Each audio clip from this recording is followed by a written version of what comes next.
Hello dear students, from this session let us start learning continuum mechanics. Okay. So before going to continuous mechanics, we have to understand some of the basic concepts which actually helps us to understand the concept of continuum mechanics.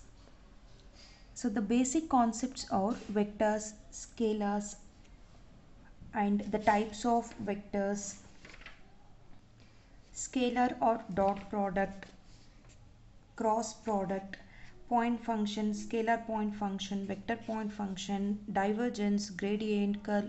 We have to understand all these concepts first in order to start with continuum mechanics.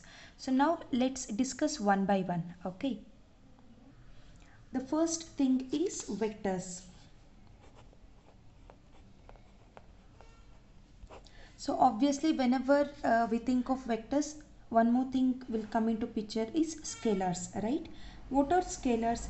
A quantity which actually specifies only the magnitude.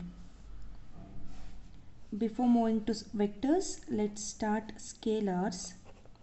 How you will define scalars? Scalars are actually, it's a quantity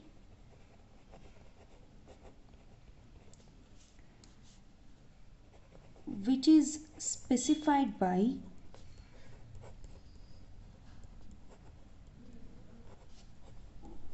its magnitude, right? If you discuss only about the magnitude, then those things come under scalars. For this, if I want to give an example is nothing but length, time, mass, volume, etc. This all are comes under scalars. These all things are specified only in terms of magnitude, right? So now let's see the vectors. So vectors are nothing but these are the quantities which is specified by its magnitude as well as direction. Here the quantity vectors or quantities which is specified by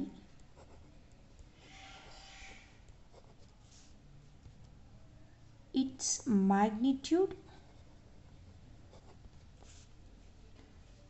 and direction.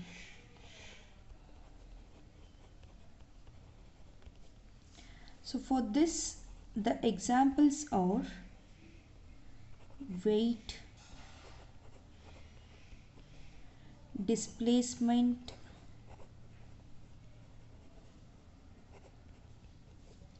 velocity,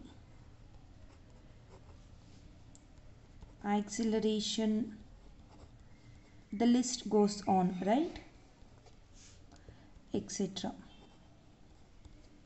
These are nothing but scalars and vectors. So now we know that we will represent vector with a directed line segment. That means if I say PQ is a vector, then I will denote that as PQ overhead arrow. This is nothing but a line segment. Okay. So PQ represent a vector whose magnitude is actually the length. So magnitude is given by length and direction is from P to Q. That means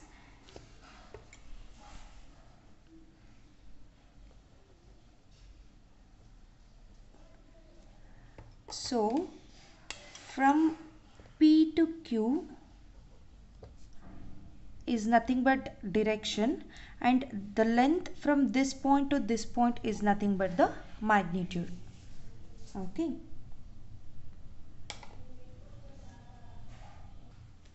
So I can write that as direction is from P, that is starting point,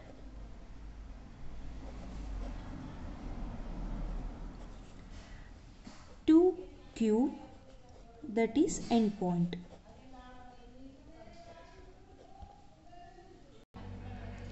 Under vectors, we have some more basic things which we have to understand. Those are unit vectors,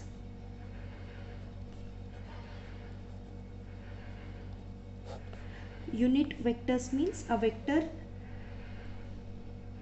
of unit magnitude, right? Unit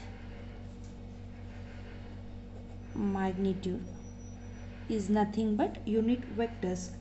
So similarly we have a zero vector, or we can say that as null vector, that is nothing but a vector of zero magnitude.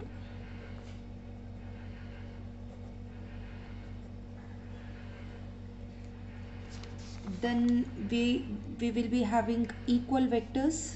This is zero vector. So equal vectors, equal vectors means two vectors A and B. I will consider two vectors, say A and B. If both magnitude as well as directions are equal, then we can say that A and B are equal vectors. So in vector A and B, both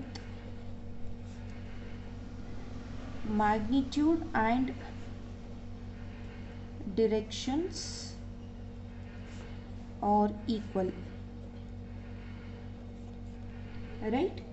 Then you can say that A is equal to B. So if you consider this figure, you can say that here vector AB, vector LM and vector PQ are equal.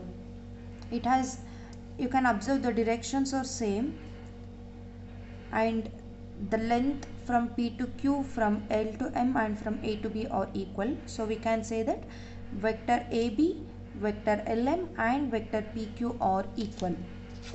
Okay. The next thing is addition of vectors.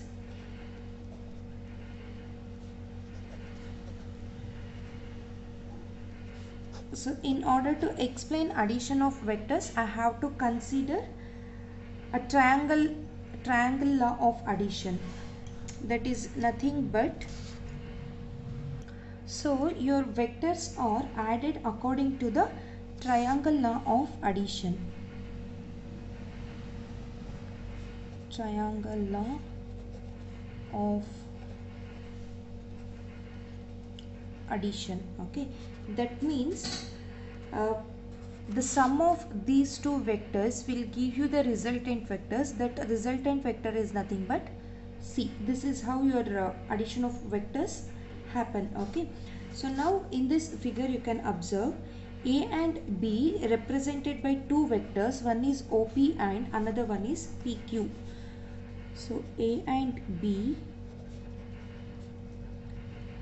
are two vectors are represented by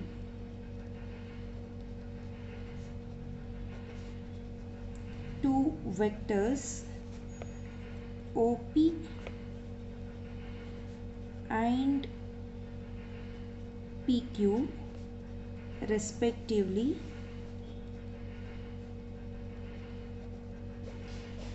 Then I have OQ, right? This OQ vector is equal to C, which is called the sum or resultant of A and B. Okay, symbolically I can write that as C is equal to A plus B. This is nothing but your addition of vectors.